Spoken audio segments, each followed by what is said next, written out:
Bem, senhoras e senhores, com muita honra, ouviremos neste momento a aula inaugural proferida pelo senhor Ministro de Estado da Ciência, Tecnologia e Inovação, Aldo Rebelo.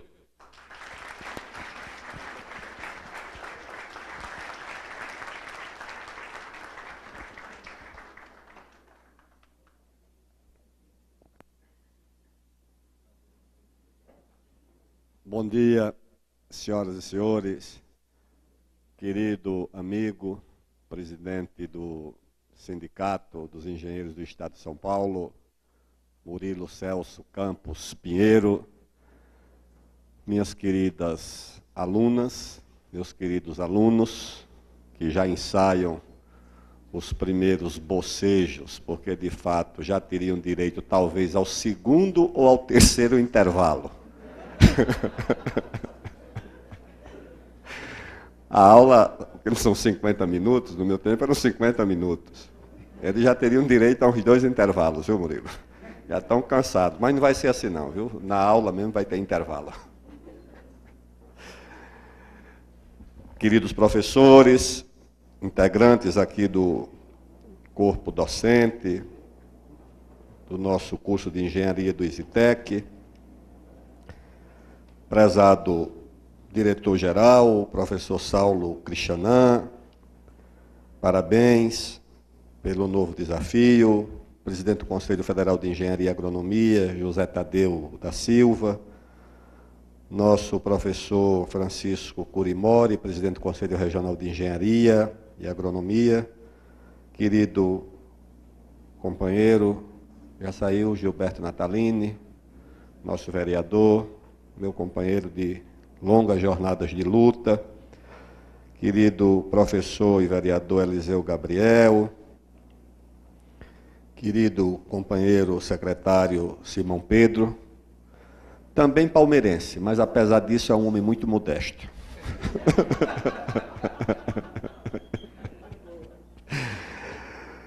Querido companheiro Paulo Teixeira, nosso grande deputado federal, também foi secretário aqui na cidade de São Paulo e honra o nosso Estado com a sua inteligência, combatividade. Prezado Fernando Palmesan, nosso diretor administrativo do Instituto, Antônio Otaviano, diretor de extensão do EasyTech, professor, diretor de graduação José Marques Póvoa, professor José Roberto Cardoso, professora Dora Ventura, que aqui representa a nossa SBPC, magnífico reitor Hélio Guerra, da USP, professor Newton Guenaga, do Conselho de Administração do EasyTech, professor João Alberto Viol, do Sinaenco, Sérgio Watanabe, do Sinduscom, Celso Atienza, também do EasyTech, o professor Armando Milione, que é o nosso secretário de Inovação do Ministério da Ciência, Tecnologia e Inovação, registrar a homenagem que se faz à professora Lucila de Guimarães Campos Pinheiro, que batiza esse prédio aqui. Bem, havia um manual no ginásio de História Geral, acho que era do professor Armando Souto Maior. E lá a gente aprendia que o Egito, a civilização egípcia, era um presente do Nilo.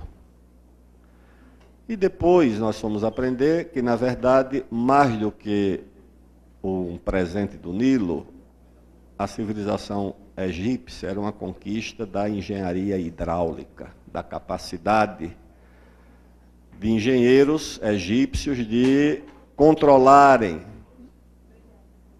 o regime de águas do Nilo, que é muito bem dividido, para o uso humano, principalmente para o uso da agricultura.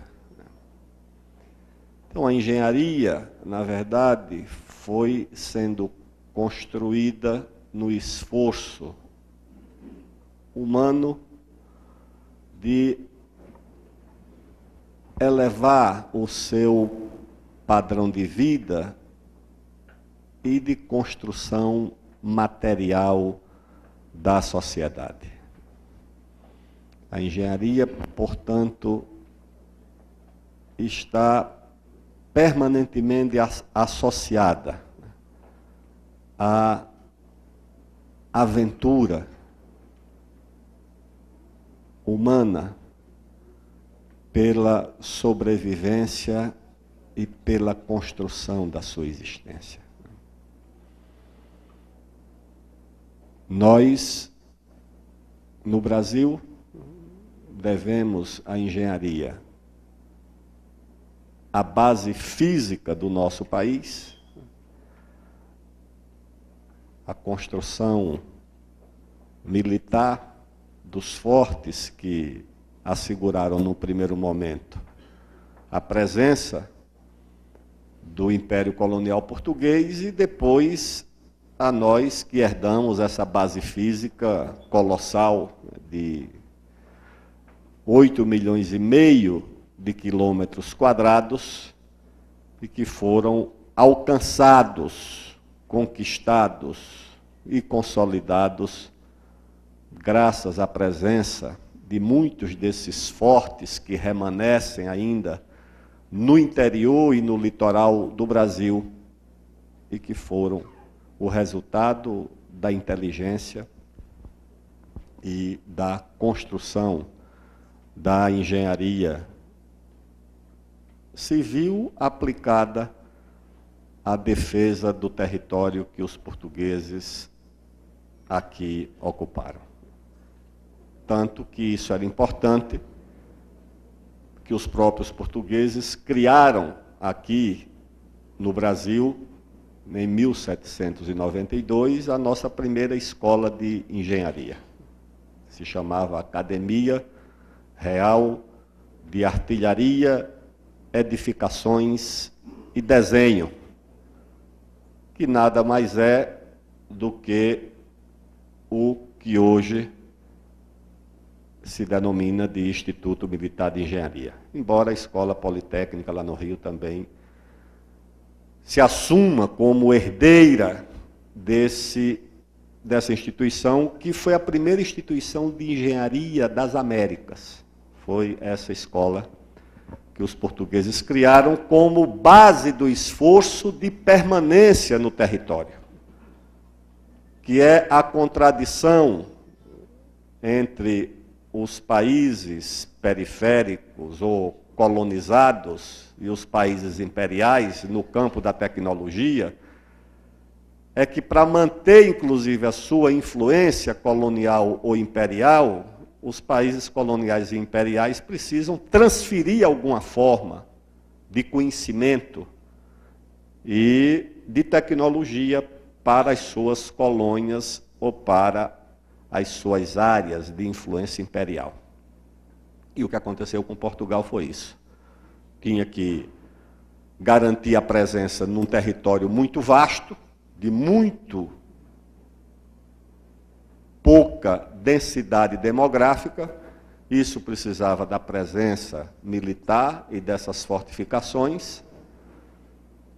E isso necessitava de uma instituição de ensino que garantisse a construção dessas fortalezas que estão aí hoje pelo Brasil como patrimônio da nossa história e da nossa memória arquitetônica e de engenharia. Então, a engenharia no Brasil teve influência na conformação da base física do país, que é parte também da construção do nosso imaginário, da nossa psicologia, da ideia que nós temos do nosso país e de nós próprios como povo.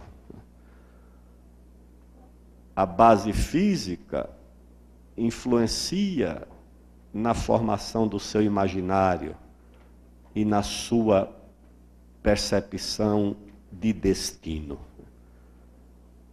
E quando eu vejo em muitos brasileiros uma certa mania de grandeza, eu não posso deixar de associar essa mania às dimensões físicas. País que tem quase 17 mil quilômetros de fronteiras, que tem 8 mil quilômetros de litoral, que tem o número de metrópoles que nós temos, que tem a vastidão de campos cultivados, que só numa região como lá na Amazônia dispõe de 20 mil milhas navegáveis. É evidente que na cabeça das crianças e dos estudantes e dos jovens vai de fato se formando a ideia de grandeza do país, que é parte, né, da nossa percepção do Brasil. Mas o que eu gostaria de abordar com as alunas e os alunos do primeiro curso do EasyTech, da primeira turma do EasyTech, é sobre a importância da ciência, da tecnologia e da inovação para o desenvolvimento do nosso país. O pessimismo que avassala e que toma conta de importantes segmentos da nossa sociedade, de parte, inclusive, da nossa imprensa, esse pessimismo está em conflito com a realidade. Na última sexta-feira, um importante jornal aqui de São Paulo, o jornal Valor, divulgava uma pesquisa do BNDES, dando conta de que para o quadriênio 2015-2018, as empresas, tanto as industriais como as que investem em infraestrutura, disporiam de 1 trilhão e aproximadamente 400 bilhões, 380 bilhões de reais para investimentos no Brasil, superando os investimentos de 2010 a 2013, que chegaram a 1 trilhão e 100 bilhões de reais. E que esses investimentos, embora pudessem sofrer algum tipo de prejuízo na área industrial, por receio de investidores, não teria, segundo esse estudo do BNDES, nenhum risco na área de infraestrutura, porque são investimentos de maturação mais longa. E que esses investimentos gerariam encomendas de quase 1 trilhão de reais, 980 bilhões, se não me engano, em relação aos números divulgados pelo jornal, baseados na pesquisa do BNDES. Nós, que convivemos com a ideia de uma crise de escassez no fornecimento de energia, de eletricidade, estamos com alguns grandes empreendimentos, ou já inaugurados, ou em inauguração. Nós temos Jirau e Santo Antônio, no Rio Madeira. Nós temos em estágio muito avançado Belo Monte, no Xingu. Nós temos de grandes usinas a Teles Pires, lá no Mato Grosso, no próprio rio Teles Pires. Nós temos um avanço muito grande no Nordeste de implantação de um parque eólico, que só rivaliza com um ou outros 2 países no ritmo da sua implantação. Nós temos mais, acho que 2 usinas que estão sendo também construídas, que não são hidrelétricas. Ou seja, tudo isso no meio desse pessimismo que toma conta de alguns setores da nossa sociedade. É claro que todos nós lamentamos e todos nós queremos que tudo o que houve e o que há de corrupção no país seja investigado e seja punido. Mas nós não queremos que a história de grandes empresas como a Petrobras ou de grandes construtoras que ajudaram a erguer a infraestrutura do país, que a história e a memória dessas empresas sejam confundidas com os crimes cometidos por eventuais dirigentes ou executivos. Isso nós não podemos admitir. A Petrobras não pertence a 2 ou 3 ou 4 ou 5 ou meia dúzia de corruptos que usaram da empresa para cometer crimes. A Petrobras é um patrimônio do povo brasileiro, da engenharia nacional, da inteligência nacional, que tem que ser protegida e preservada. Destruir a Petrobras só interessa aos nossos concorrentes pelo mundo afora. Proteger a Petrobras é do interesse da população e do interesse do desenvolvimento do nosso país. Pois bem, retornando a essa situação, nós temos um país preparado, portanto, para enfrentar e vencer os desafios ao seu desenvolvimento. Nessa própria área do petróleo, esse pré-sal não foi um golpe de sorte encontrar petróleo a quilômetros e quilômetros abaixo do nível do mar e abaixo da camada de sal que compõe a geologia que está submersa.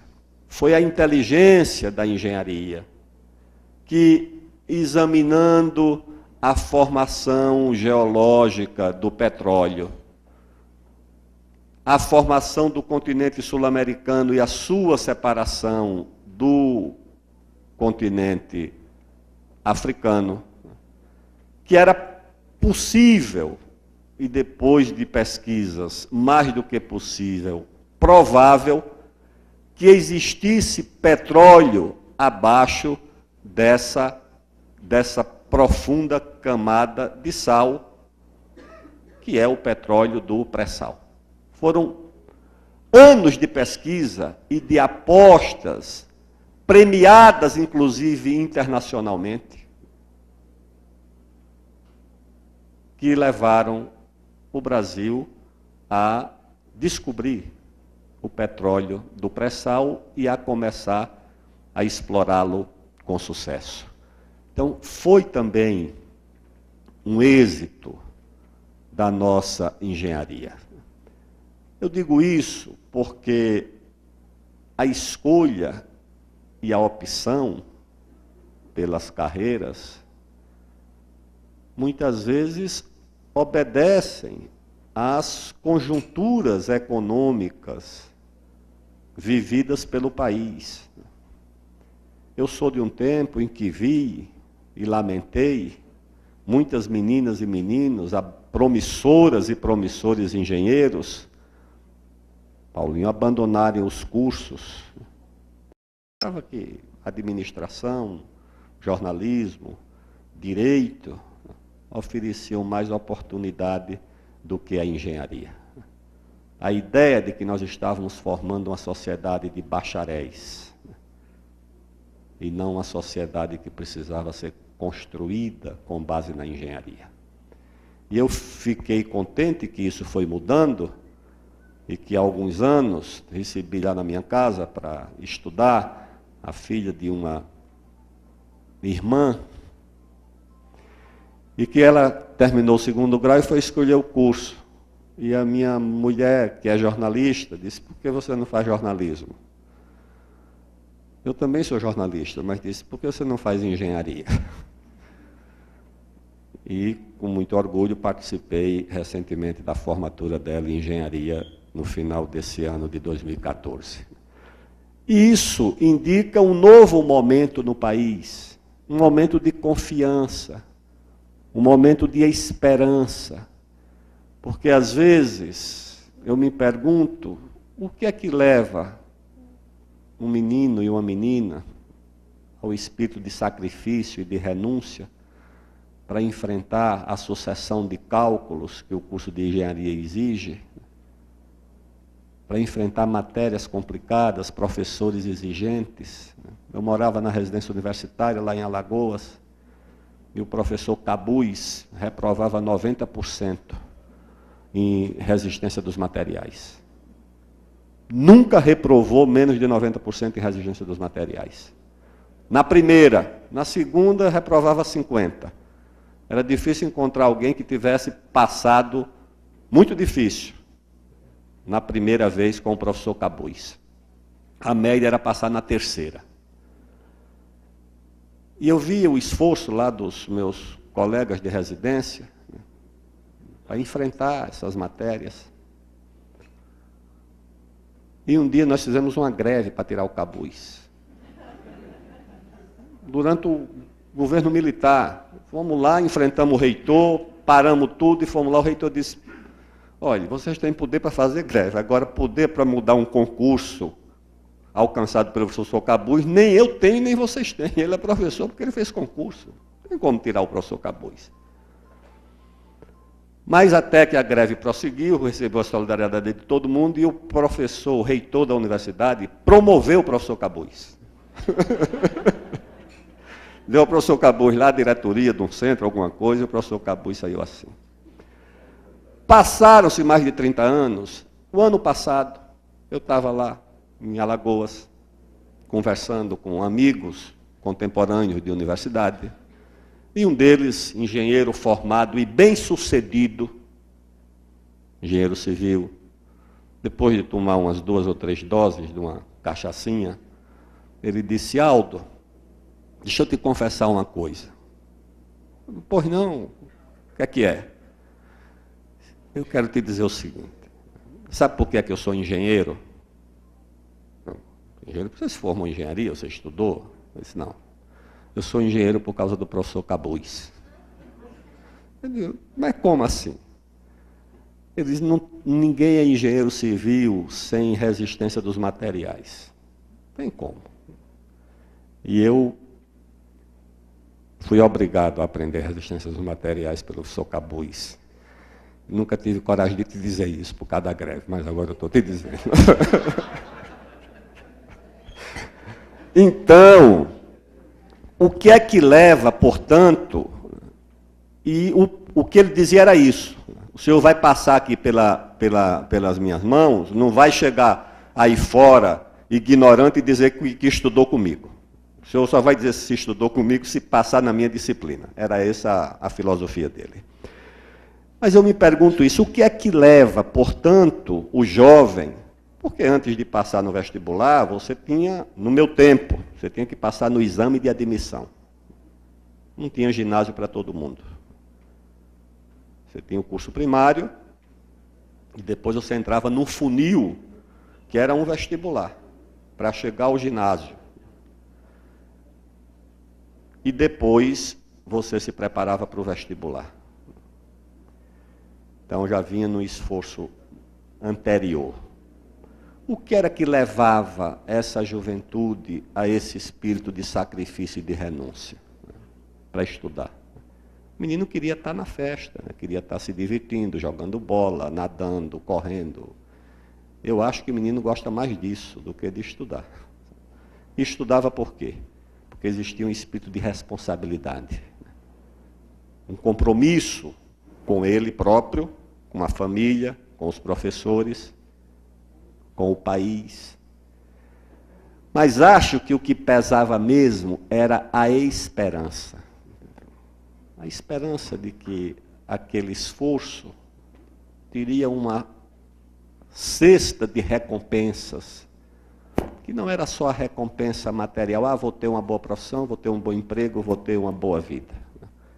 Era o respeito da sua comunidade, dos seus semelhantes, do seu pai, da sua mãe, dos seus professores, do pessoal da sua rua, dos seus colegas.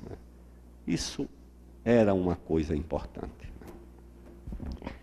E o que acontece é que esse país, em meio a essas grandes possibilidades, a uma civilização carregada de tantas virtudes, de tantas capacidades, o nosso país também se depara com grandes dificuldades, que nós precisamos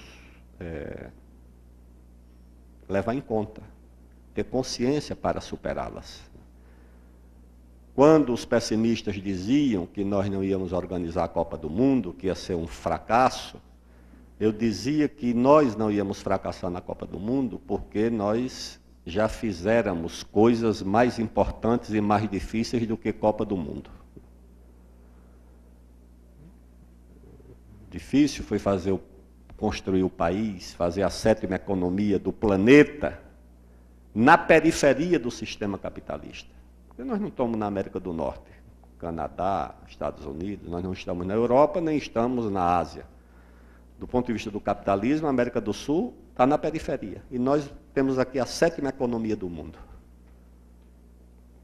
Que ninguém nos deu, nós construímos com o nosso esforço. Temos essas metrópoles, temos a agricultura mais competitiva do planeta, temos a 3ª indústria aeronáutica do país, a Embraer. Somos o 3º país em patentes da agropecuária, com a Embrapa.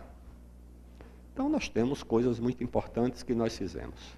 Mas nós também temos deficiências que precisamos levar em conta. Quando se trata de inovação, por exemplo, a nossa classificação, nós somos a 7ª economia do mundo. Mas em inovação, os indexadores mais importantes da Organização Mundial de Propriedade Intelectual e do Fórum Econômico Mundial nos colocam na 60ª casa, ou seja, no meio dos 60, nós estamos lá atrás. Esse exame do PISA, que é uma avaliação de estudantes de nível mundial, nós também estamos mal. Eu fico olhando assim, abismado, porque a China ocupa os 4 primeiros lugares. Do PISA de 2012, essa avaliação, China, Xangai em primeiro, China, Macau em segundo, China, Taiwan em terceiro, Singapura, que é meio China também, em quarto. Depois é que vem a Coreia, o Vietnã em 8º, que chama a atenção. E o Brasil lá em 59º, 58º, 55º. Em matemática, em ciências e em leitura. Porque eu sempre ouço dizer, não, mas o problema aqui é que nós universalizamos e é muita gente para estudar, o nível caiu. A China nos desmente categoricamente. Se nós temos muito menino na escola, imagina a China. O chinês. Tem muito mais. Então, e a outra coisa, a nossa escola ficou em primeiro lugar numa coisa que nós não podemos aceitar, em indisciplina. É a escola onde os professores levam mais tempo para controlar os alunos e concentrá-los na aprendizagem. Não podemos aceitar uma coisa dessa. Isso não é um episódio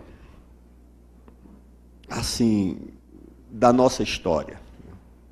Havia, claro, no meio de adolescente e de criança, tem de tudo, mas havia uma certa disciplina nas escolas. Nós fomos perdendo isso. O curso primário antigamente, Até hoje tem um amigo meu que, quando vê alguma pessoa em alguma dificuldade, ele diz isso: olha o primário mal feito. O primário mal feito é uma tragédia para o resto da vida. É uma deformidade que você carrega. Porque ou você aprende a ler, a escrever, a interpretar um texto, logo no começo, ou depois. Eu conheço professoras aqui, professor Guerra, da história, do doutorado da USP, que diz o seguinte: no nível do doutorado tem aluno que não consegue redigir com clareza a sua tese. Não consegue redigir.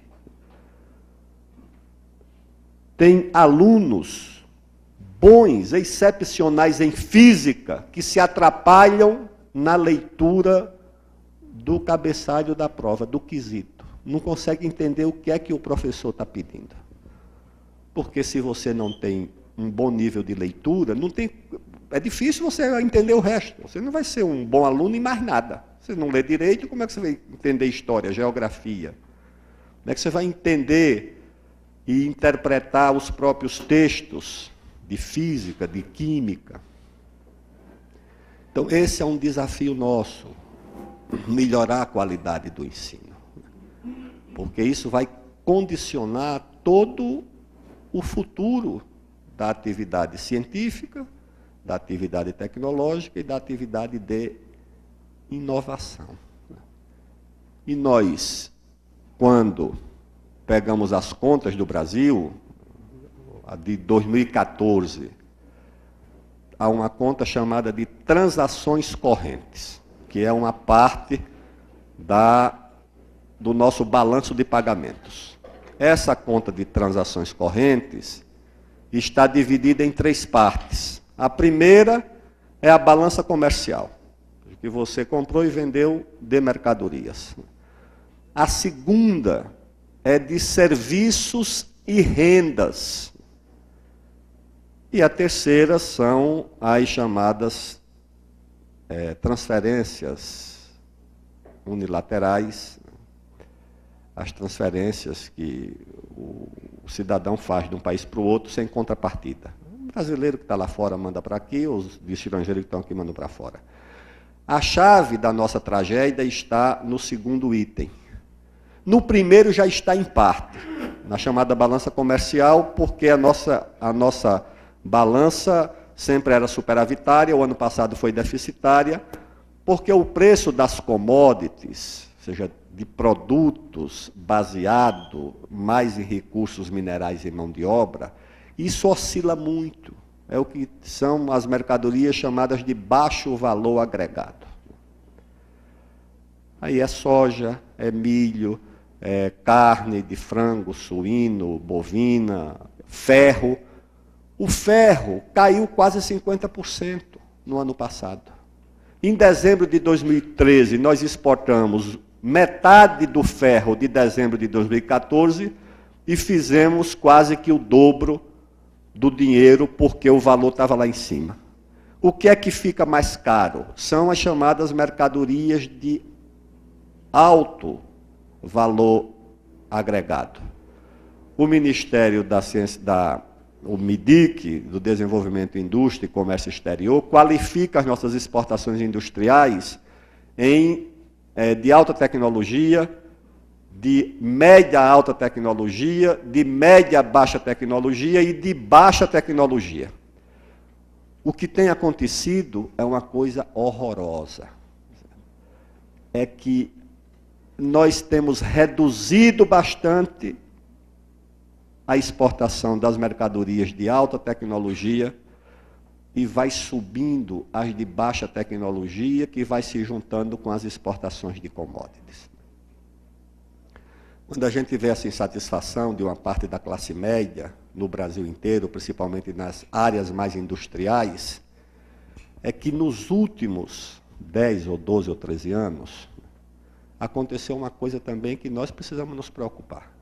O Brasil, a Europa perdeu 60 milhões de empregos. Ceifou 60 milhões de empregos.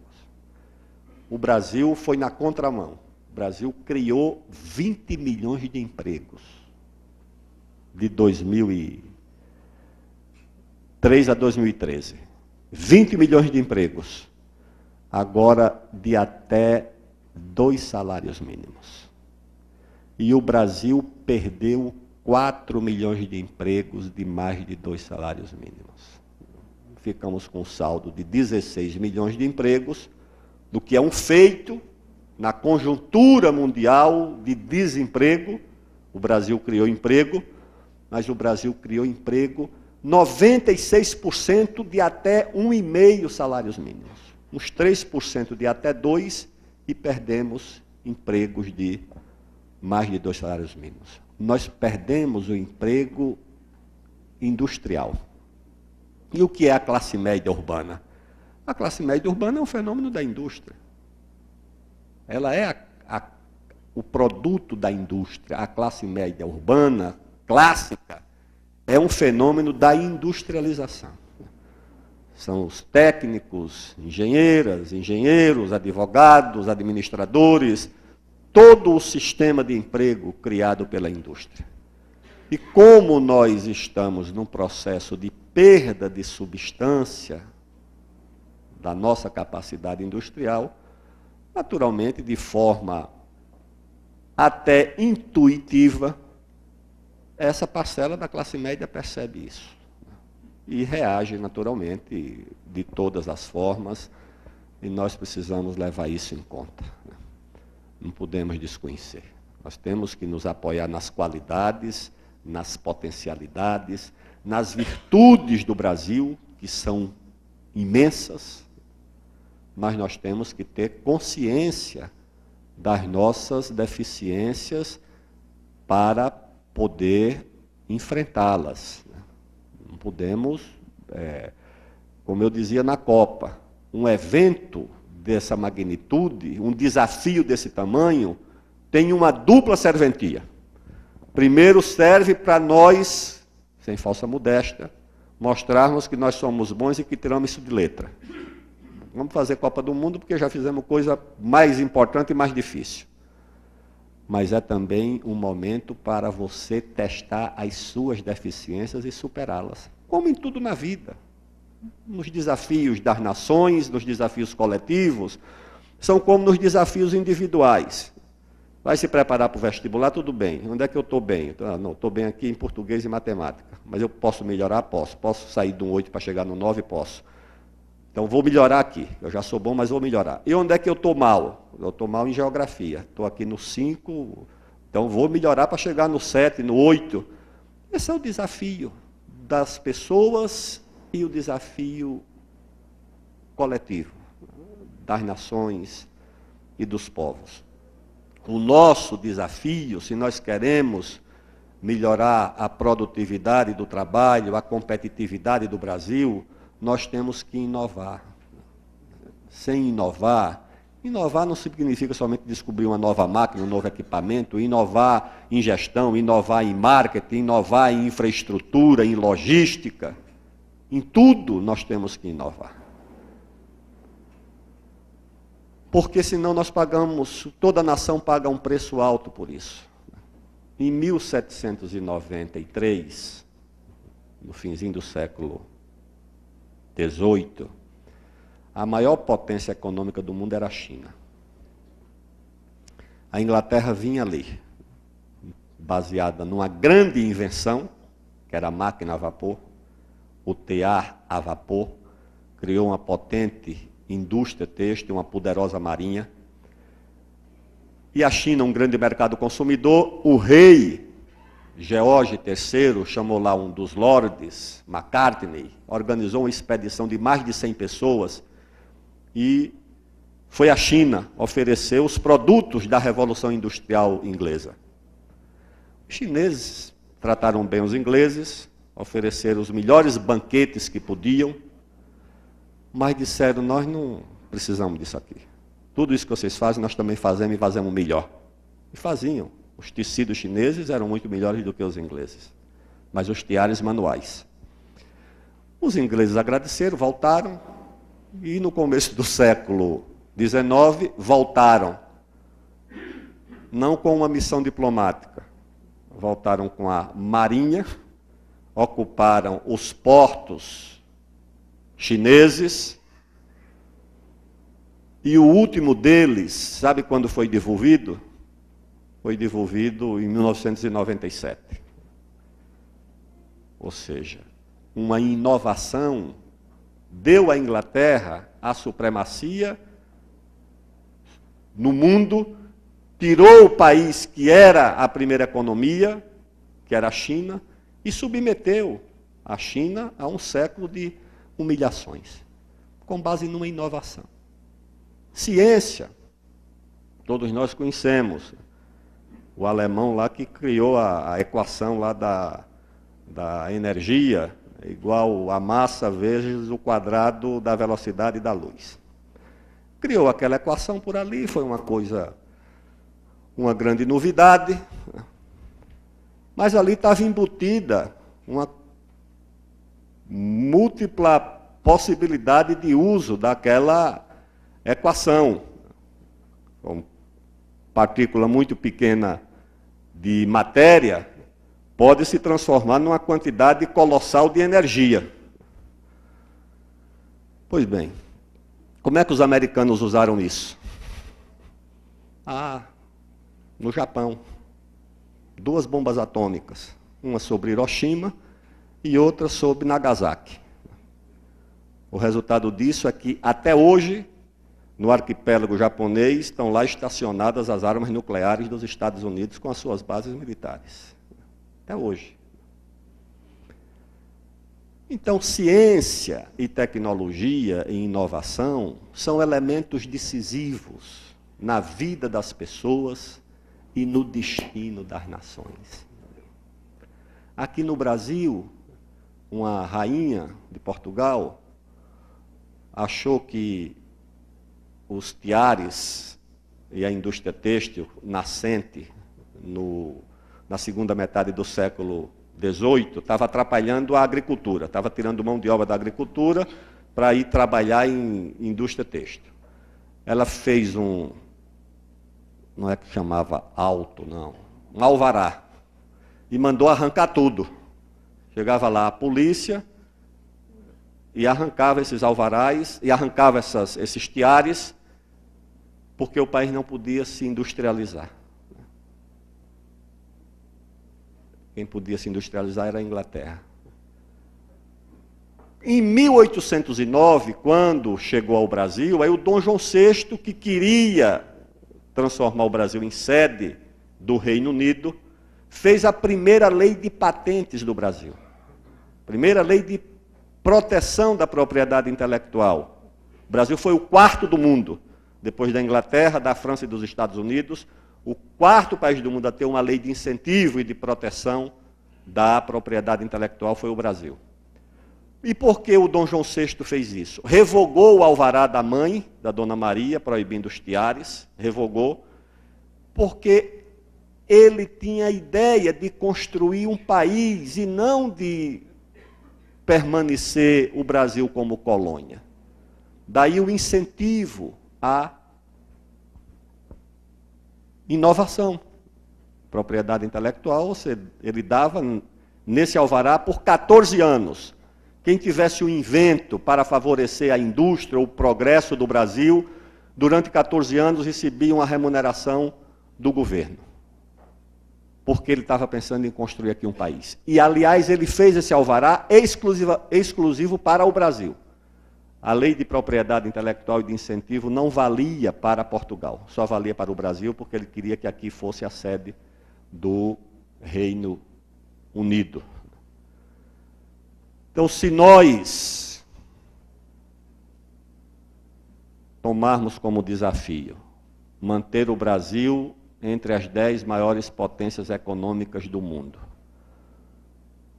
sem nos apoiarmos apenas na oscilante fronteira agropecuária e na fronteira mineral. Não é que essas coisas não sejam boas para o Brasil. Eu acho que é muito bom que o Brasil tenha uma grande agricultura, que o Brasil tenha uma grande fronteira agrícola, que o Brasil tenha uma grande fronteira mineral. Não vejo como uma coisa ruim. Brasil ser uma potência agrícola, uma potência alimentar, é uma coisa muito boa para o Brasil. O Brasil ser uma potência em minérios, ter grandes reservas de ferro. Agora eu estive no Pará, durante a eleição, Paulinho. Fui lá almoçar com uns amigos e disseram, olha, isso aí que vocês ouvem falar de Carajás, isso não é nada perto do que tem por aqui.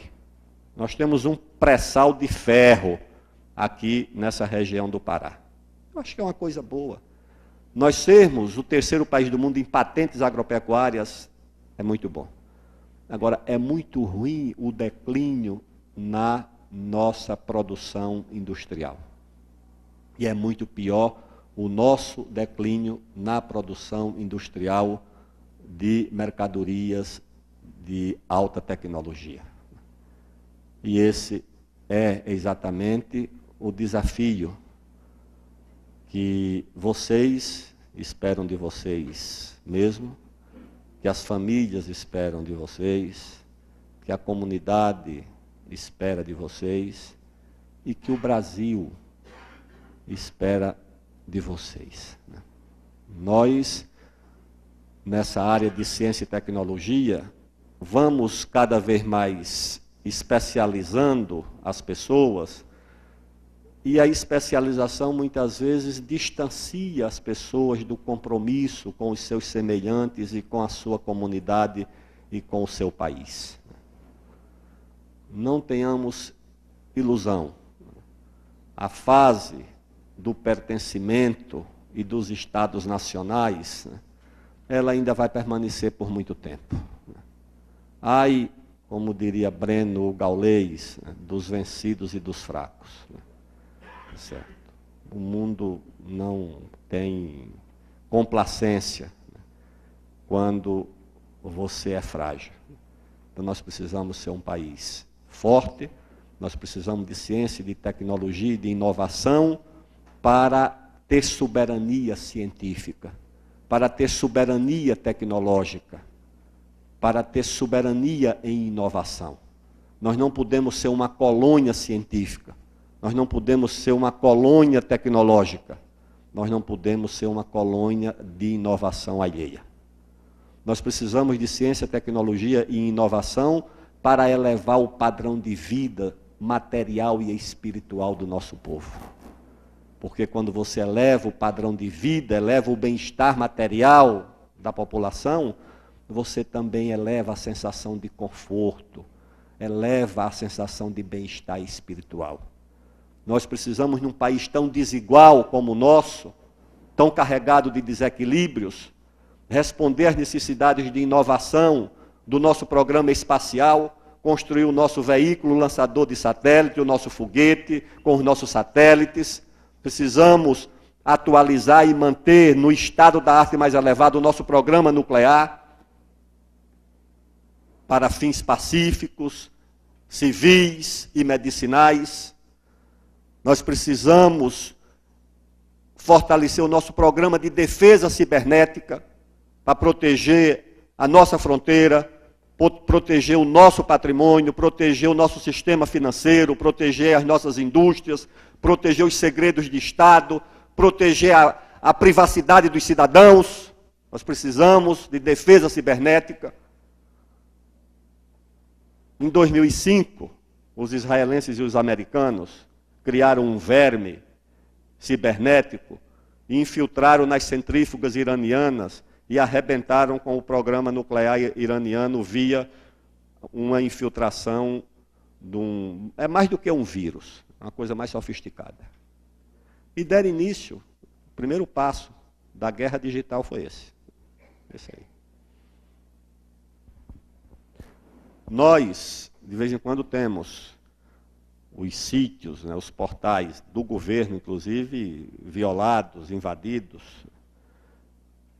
E outros países, inclusive, vão aqui especular com os segredos e com as informações do nosso governo, inclusive da Presidente da República. Nós precisamos de proteger. Isso só faz com ciência, com tecnologia, com inovação. Sem isso nós não fazemos. E nós precisamos de ciência, tecnologia e inovação, porque não há democracia profunda, verdadeira, duradoura e digna de nome se essa democracia não estiver ligada a um país independente, a um país soberano e a uma população que desfrute de bem-estar. Que você use essa ciência, tecnologia e inovação para tudo, para essas grandes tarefas, mas também para melhorar a situação do camponês, do agricultor, para melhorar a produção da sua mandioca, da sua batata doce. Ontem eu estava conversando com um amigo que é um especialista em entomologia, em nematóides.